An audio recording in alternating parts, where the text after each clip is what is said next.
Tiempo con Dios es un momento para fortalecer tu espíritu y escudriñar la palabra. Vive ahora Tiempo con Dios. Seguimos, mis hijos, mis amados hijos, hablando de ese Jesús que es santo y demanda que nosotros seamos santos. Mire qué dice el apóstol Pedro en el capítulo 1, en su primera carta, capítulo 1, versículos 13 al 15. Por tanto, ceñid los lomos de vuestro entendimiento, sed sobrios, no os conforméis a los deseos que antes teníais, estando en vuestra ignorancia. Sed también vosotros santos en toda vuestra manera de vivir. Qué buena advertencia. Advertencia, esta sustancia es peligrosa para su salud. Su uso continuo puede ocasionar defectos y colapsos nerviosos. ¿Le suena esto familiar? Casi siempre encontramos advertencias en las etiquetas de ciertos productos acerca de posibles peligros y efectos secundarios. En el pasaje para hoy, Pedro nos advierte de 3 problemas que pueden crear defectos y colapsos nerviosos en nuestra vida moral y espiritual. ¿Puede usted encontrar las 3 advertencias que hay en este pasaje? Vamos a ver. La primera advertencia es para fortalecer nuestro entendimiento. Ceñid los lomos de vuestro entendimiento. Significa ejercer la actitud mental. Todo cristiano está llamado a sacar de su mente todo aquello que dificulte su desarrollo en la vida cristiana. ¡Uy, santo Dios! Hay momentos en que los pensamientos acerca de nuestro cónyuge pueden dificultar el desarrollo de nuestra vida cristiana, ¿cómo no? ¿Tiene usted en su mente algunos pensamientos que deben ser desterrados de allí? La segunda advertencia es ser sobrios. Cuando usted es sobrio, está alerta, es responsable, está en dominio de todas sus facultades mentales y es capaz de hacer buenas y racionales decisiones. Qué bueno. La última advertencia es no conformarse a un estilo de vida no cristiana. Es muy fácil distraerse con los valores y compromisos de nuestra sociedad. Es difícil para una persona con firmeza de carácter e integridad decirle no a un estilo de vida no cristiano. Pedro nos llama a ser santos gracias a la esperanza de estar en gloria con Jesucristo. En esta traducción se le llama gracia. Quizás usted y su cónyuge puedan conversar de lo que significa ser santo para ustedes. Dios no nos pediría que fuésemos santos si esto no fuese posible. Pensamiento del día. Si no estás en guardia contra el mal, óigame pues, este influirá en ti. Que el Señor le bendiga. Recuerde el tema que estamos tratando, conociendo que Jesús es santo. Testimonio santo. En la visión de Juan vemos al final una última faceta de la santidad de Cristo. Apocalipsis capítulo 1, versículo 16, leemos: su rostro era como el sol cuando resplandece en su fuerza. Aquí está la culminación de la visión de Juan del Cristo Santo moviéndose en su iglesia, su testimonio santo. El rostro entero del Hijo del Hombre está resplandeciendo como el sol. Lo que Juan está diciendo es que su rostro brilla como el sol en un cielo sin nubes al mediodía. Lo que Juan está viendo es la Shekinah, la gloria abrasadora y santa de Dios que irradia el rostro de Jesucristo. En la iglesia y por medio de la iglesia, el Señor da testimonio santo. Pablo escribe en 2 Corintios 4:6, porque el Dios que dijo, la luz resplandecerá de las tinieblas, es el que ha resplandecido en nuestro corazón para iluminación del conocimiento de la gloria de Dios en Jesucristo. Óigame, ¿sabemos lo que Jesús está haciendo en su iglesia? Está haciendo que el Evangelio sea creíble al iluminar su gloria por medio del carácter piadoso de su pueblo. Está haciendo que el Evangelio sea atraído y atractivo, exhibiendo su gloria por medio de personas transformadas. A medida que permitimos que brille nuestra luz, las personas verán nuestras buenas obras y glorificarán a nuestro Padre que está en los cielos. Nosotros somos en la práctica los reflectores de la gloria de que Dios brilla en el rostro de Jesucristo. Esto fue lo que Juan vio, por lo menos una visión de ello. Todo lo que nos preocupa de la iglesia le preocupa mucho más al Señor de la iglesia. Todo lo que quisiéramos que sea la iglesia y todo lo que el apóstol Juan quería que la iglesia fuese, lo está alcanzando Jesucristo conforme se va moviendo en medio de su pueblo. Él está dando poder a la iglesia mediante su presencia santa, está intercediendo por los creyentes, está purgando y purificando a su iglesia, está enseñando y mandando, está controlando soberanamente su liderazgo y lo está usando como el instrumento mediante el cual su gloria resplandeciente ilumina a un mundo tenebroso. Hijos, ustedes deben permitir que la iluminación de la luz de ese Cristo les sobrepase su entendimiento, sus sentimientos, sus pensamientos, sus emociones, su voluntad.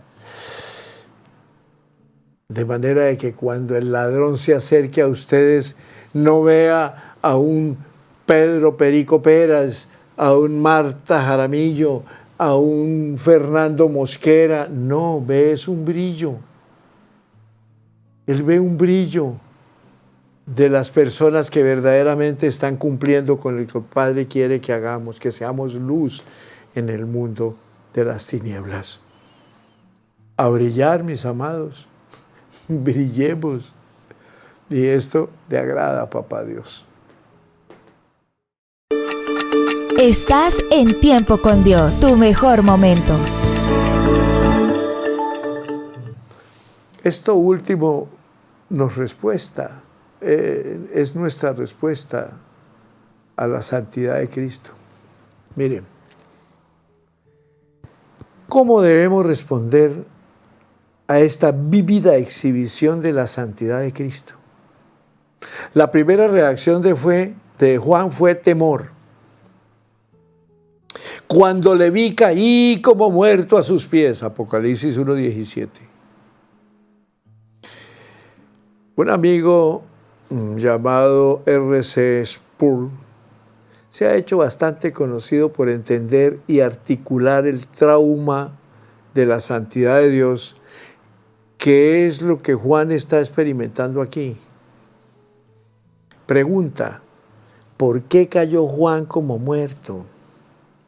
Por la misma razón que Pedro clamó, apártate de mí, Señor, porque soy hombre pecador, Juan Lucas 5:8. Juan se atemorizó, ¿cómo no? Se aterrorizó al darse cuenta que estaba en la presencia del Dios Santo y que si él podía ver al Cristo Santo, entonces el Cristo Santo podía verlo en toda su miseria. ¡Uy, santo Dios! Él vio gloria, Cristo vio pecado.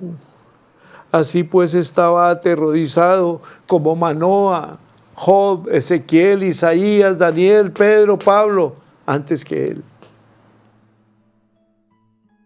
El temor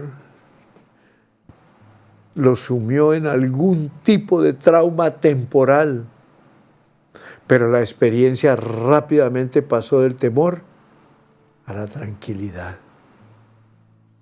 Apocalipsis 1:17 continúa, y puso sobre mí su mano derecha. ¿Fue este un toque familiar para Juan? A fin de cuentas debemos recordar que a Juan en particular le encantaba estar cerca de Jesús. En su evangelio se identificó como el mismo que se recostó sobre su pecho. Juan 21:20, en lugar de usar su nombre propio, solía referirse a sí mismo como el discípulo a quien Jesús amaba. ¡Qué lindo eso! Le encantaba estar cerca del Señor Jesús, así que me pregunto si hubo algo de familiaridad en el toque tranquilizante del Señor. Cuando le vi, caí como muerto a sus pies. Y puso sobre mí su mano derecha y me dijo, no temas. Yo soy el primero y el último, el que vive. Estuve muerto y he aquí que vivo por los siglos de los siglos. Y tengo las llaves de la muerte y del Hades. Apocalipsis 1:17 y 18. ¡Qué autoridad tan sublime! ¡Tan santa! Eso es santidad. Y esa santidad es incomparable. No se le puede decir santo a un ministro que ministra la palabra. Simplemente es ministro. No, la santidad pertenece al que la tiene por los siglos de los siglos, Jesús de Nazaret.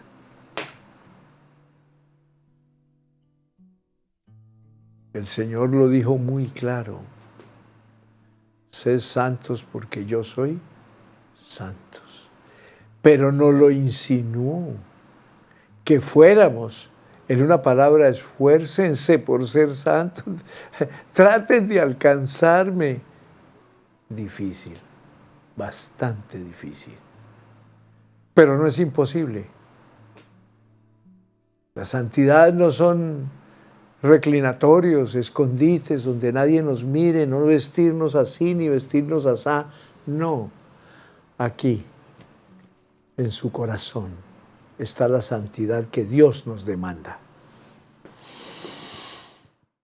Juan no necesitaba preocuparse.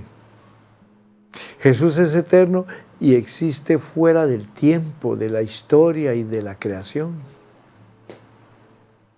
Está por encima de nosotros en todas las formas imaginables. Pero se humilló a sí mismo, tomó forma de hombre y murió, resucitó por nosotros. Las llaves de la muerte y del infierno no cuelgan del cinturón de Satanás, quien no tiene poder perdurable sobre nosotros. Solo Jesús tiene esas llaves. Por eso los que lo han recibido como Señor y Salvador no tienen nada que temer. Digan amén, pueblo lindo que está en sintonía de tiempo con Dios. Las llaves del Hades, del infierno, del cielo, todas las llaves las tiene nuestro Padre Jesús, que murió, resucitó y está a la diestra del Padre. Jesús tiene las llaves. Satanás no tiene nada, en el cinturón de él no cuelga nada, sin una sentencia. Será lanzado al lago de fuego con la bestia, el falso profeta, y estará atormentado día y noche por los siglos de los siglos, por ladrón, por mentiroso, que engañó desde el principio a la primera figura humana que Dios creó. Nos engañó y entró toda la humanidad en maldición por causa de ese pecado. Por eso al Señor Jesús le tocó venir, porque no había una autoridad humana que pudiera venir a anular esa maldición terrible que llegó por una desobediencia chiquitica, pero que marcó la vida de la humanidad. En Apocalipsis capítulo 1, versículo 19 dice, Cristo ordena a Juan que escriba las cosas que ha visto a fin de registrar su visión y conservarla para el beneficio de los creyentes a lo largo de toda la historia de la iglesia. Es traumatizante mirar la gloria y la santidad de Cristo.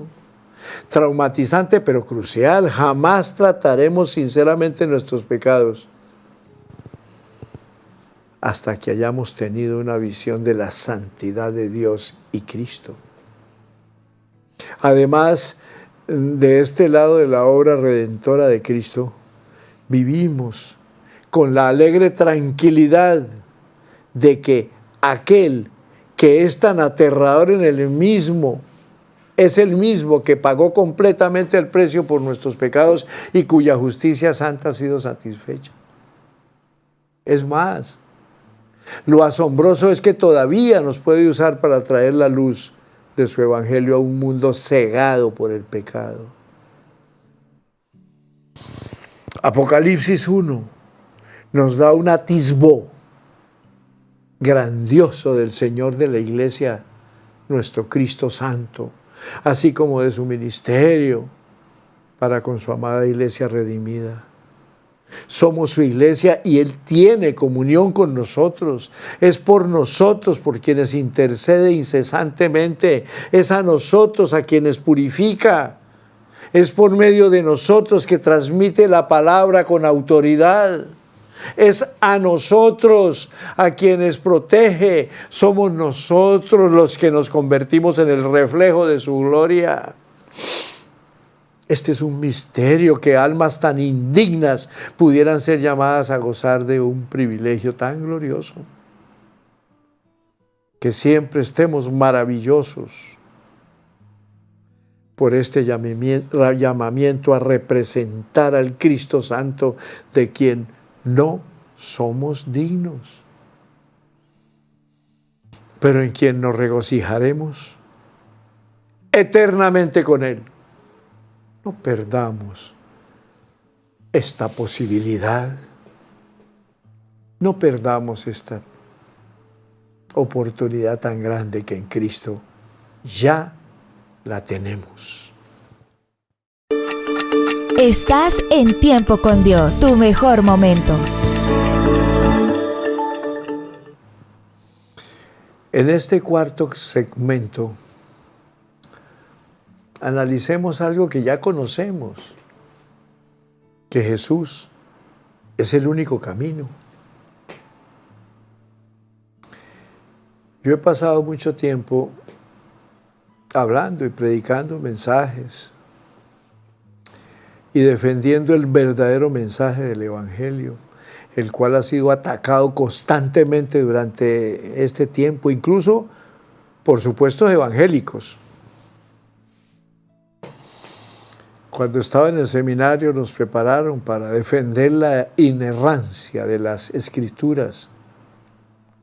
Y estábamos listos para defender el verdadero ministerio del bendito Espíritu Santo, para entender el paradigma apropiado de la santificación y para responder a los abusos del movimiento carismático.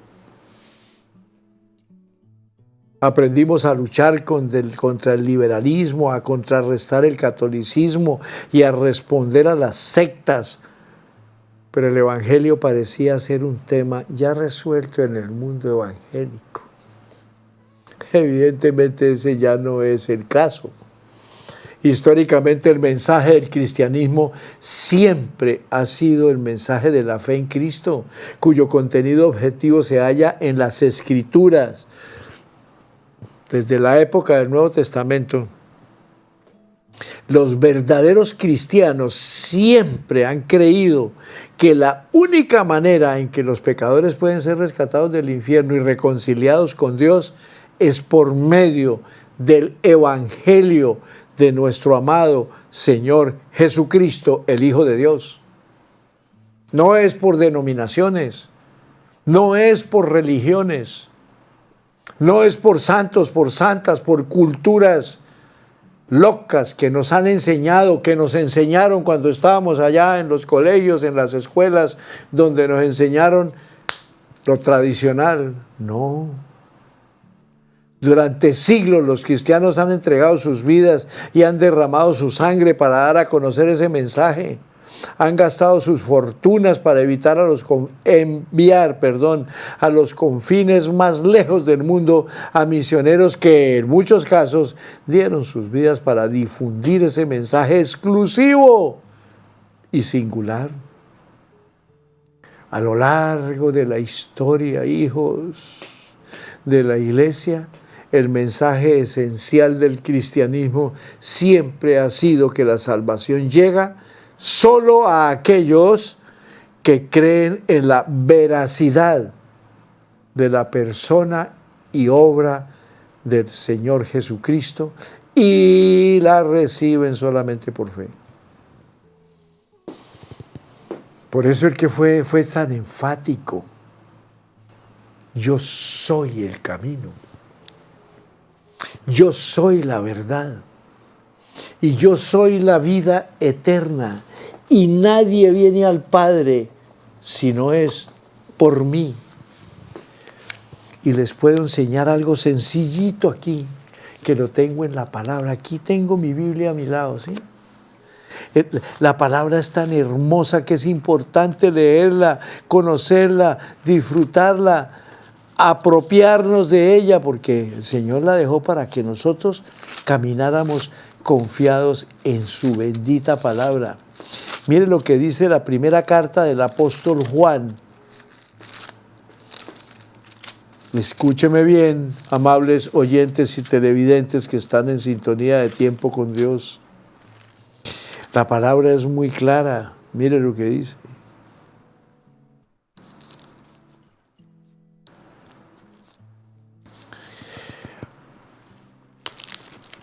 ¿En qué consiste? En esto consiste el amor, no en que nosotros hayamos amado a Dios, sino que Él nos amó a nosotros y envió a su Hijo en propiciación por nuestros pecados. Amados, si Dios nos ha amado así, debemos también nosotros amarnos unos a otros. Nadie ha visto jamás a Dios. Si nos amamos unos a otros, Dios permanece en nosotros y su amor se ha perfeccionado en nosotros. Todo aquel que confiese que Jesús es el Señor, óigame bien, todo aquel que confiese que Jesús es el Señor, el Hijo de Dios, Dios permanece en él y él en Dios. ¡Qué claridad nos da la Biblia! Mire lo hermoso que es permanecer en Dios. Y ahí es donde tiene que estar usted y debo estar yo.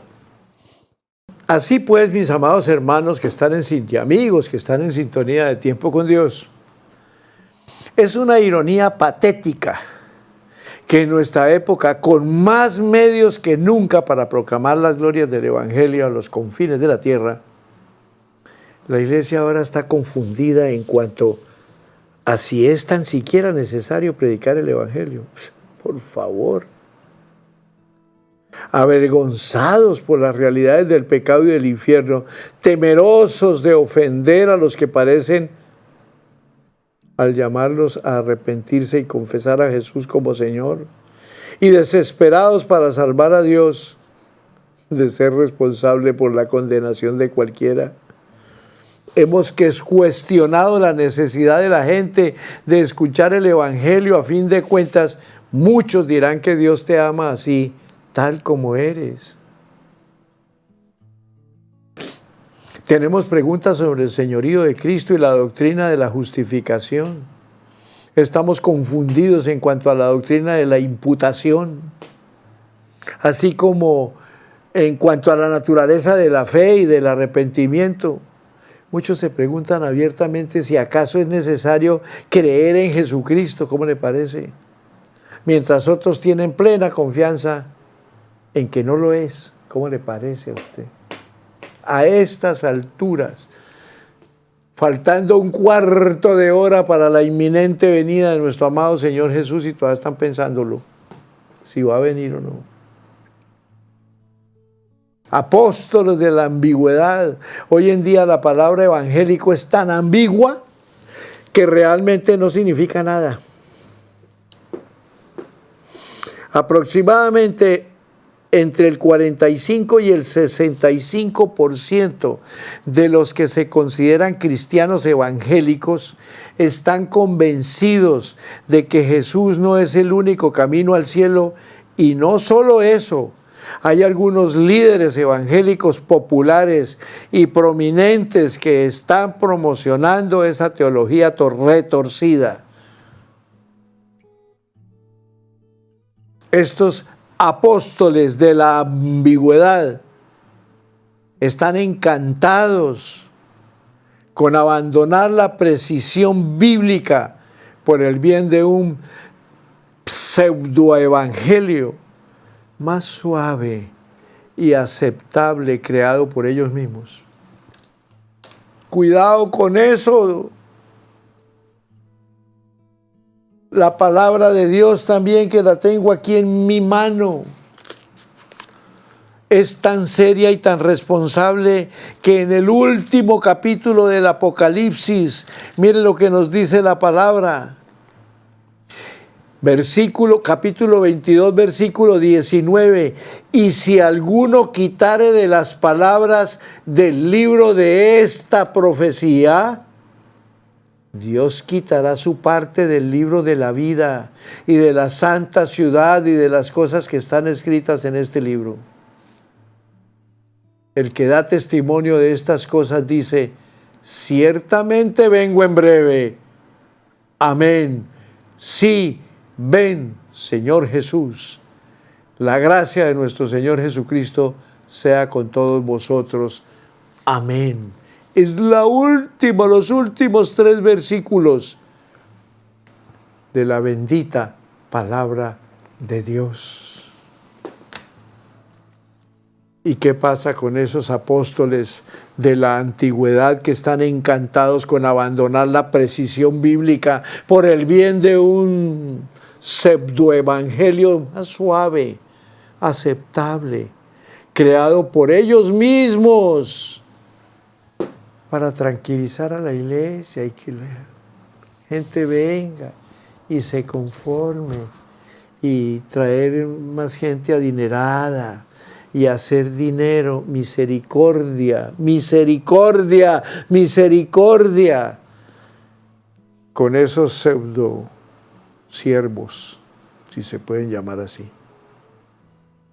Avancemos fundamentando todo en la bendita palabra de Dios, desde Génesis hasta Apocalipsis, fundamentada y expresada por Dios como su revelación, para que nosotros camináramos conforme a su voluntad. Estás en Tiempo con Dios, tu mejor momento. Miren, mis hijos lindos, ya para terminar por el día de hoy. Durante la campaña presidencial del año 2008, año 2008 en los Estados Unidos, los dos candidatos principales visitaron a la iglesia Saddleback de Reed Warren para ser entrevistados consecutivamente. El evento fue el primero de ese ciclo electoral en presentar a ambos candidatos juntos y se retransmitió por los principales canales de noticias para el público de todo el país. En su entrevista con el senador por Arizona, John McCain, el candidato republicano Warren le preguntó: «Usted ha declarado abiertamente que es cristiano y ha dicho públicamente que es un seguidor de Cristo. ¿Qué significa para usted y cuál es el papel de la fe en su vida diaria? ¿Qué significa para usted?». McCain respondió: «Significa que yo soy salvo y que he sido perdonado». Y pasó a contar una historia sobre su tiempo como prisionero de guerra. Warren simplemente respondió: «Esto es obvio», como diciendo: «Eso fue muy sencillo». Respondió también que no necesitamos hablar más de ello. Sin embargo, habría hecho falta decir aún más, mucho más. ¿Salvo de qué? ¿Perdonado por quién? La respuesta de McCain carecía de detalles específicos acerca del Evangelio. No se mencionó el pecado ni tampoco a Cristo. No hubo una sola palabra acerca de la cruz, de la tumba vacía o de la futura gloria que nos aguarda. Salvo y perdonado puede tener un toque de espiritualidad, pero es una visión editada y simplificada de la doctrina vital del Evangelio. La iglesia actual ha sido cautivada por un concepto radicalmente abreviado y ambiguo del Evangelio. Algo parecido lo vemos cuando un creyente confeso famoso dice que su fe es un asunto muy privado. Permítame sugerirte que si su fe es algo privado, no es la fe cristiana, porque esa fe personal y secreta que muchos han inventado no les da acceso al perdón y no tiene capacidad de salvar. Jesús dijo: «Por tanto, a todo el que me confiese delante de los hombres, yo también lo confesaré delante de mi Padre que está en los cielos». Si no puedes tan siquiera tener el valor para mencionar el nombre de Cristo en público, ¿qué confianza puedes tener de que Él está intercediendo fielmente por ti si te avergüenzas del Evangelio? Es un fuerte indicio de que todavía no lo has creído. La verdadera fe salvadora no debe ocultarse, sino que tendría que ser lo más público acerca de ti. Entiendan, el sacrificio del Señor Jesús no fue un espectáculo mediático, un show, no, fue real, siendo el Hijo del Dios vivo. Lo desnudaron, le coronaron de espinas para burlarse de él, Le dieron 39 latigazos en su pecho y espalda. Le cargaron un madero más pesado que su mismo cuerpo y lo obligaron a llevar a golpes ese madero al Calvario. Luego le clavaron en sus manitos, le clavaron en sus piecitos. Y ya la sangre que le quedaba, le clavaron en el pecho una espada y no derramó sangre sino agua. Y lo hizo por ti, por ti, por ti y por todos los que nos atrevemos a confesar que Jesucristo es el Señor, el Hijo del Dios Altísimo, que murió, resucitó y está a la diestra del Padre. O de lo contrario, no podemos considerarnos cristianos. Gracias por haberme escuchado. Hasta aquí llegamos. El Señor está contigo. Persona linda que está en sintonía de tiempo con Dios. Por lo tanto, les bendigo. Y compartan de ese Cristo que te salvó. No se queden callados. Todo para la gloria del Padre, que envió a su Hijo a morir en la cruz del Calvario para que fuera salvo, para que yo fuera salvo. Bendiciones para todos. Nos vemos mañana, muy tempranito.